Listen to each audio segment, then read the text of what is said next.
হজ শেষে দেশে ফিরে আসার পর যদি আমার মনে পড়ে যে কোনো ভুল ত্রুটির ফলে আমার উপর দম ওয়াজিব হয়েছে, উল্লেখিত অবস্থায় দম কোথায় বা কিভাবে আদায় করতে হবে? খুবই গুরুত্বপূর্ণ প্রশ্ন।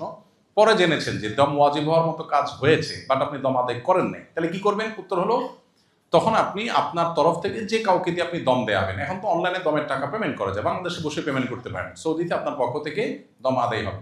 দম হিসাবে যে ছাগল বা দুম্বা কোরবানি করতে হয়, সেটা বাংলাদেশ বা পৃথিবীর অন্য কোথাও যা হলে হবে না, ওটা মক্কাতেই হতে হবে। মক্কাতে হওয়ার পর সেটা ডিস্ট্রিবিউশন যে কোনো জায়গায় হয়ে যেতে পারে। তো যেহেতু আপনি দেশে চলে আসছেন, মক্কা যাওয়ার সুযোগ নাই, তো সেক্ষেত্রে আপনি অনলাইনে দমের টোকেন কিনলে আপনার তরফ থেকে সৌদি সেই সরকারি এজেন্সি দম দিয়ে এটা ডিস্ট্রিবিউশনের ব্যবস্থা তারা করে, এটা আপনি করতে পারেন।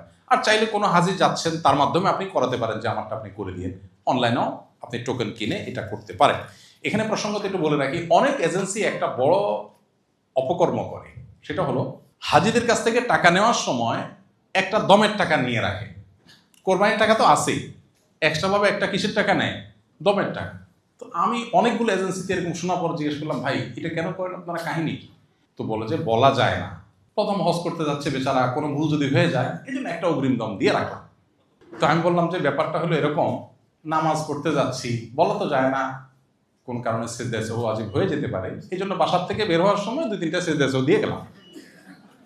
ব্যাপারটা অনেকটা এরকম হয়ে গেল না? আপনি ব্যবসা করবেন সেটা না বলে, ধান্দা না করে এই সমস্ত ধানায় মানে কেন করছেন? খুবই দুর্ভাগ্যজনক। দম ওয়াজিব হবে পার্টিকুলার ভুলের ভিত্তিতে, হতেও পারে আমি কনফিউশন রাখার দরকার কি, এই সন্দেহের ভিত্তিতে কোনো দম আসে না। সো এই কনফিউশনের ভিতরে থাকার কোনো যুক্তি নেই।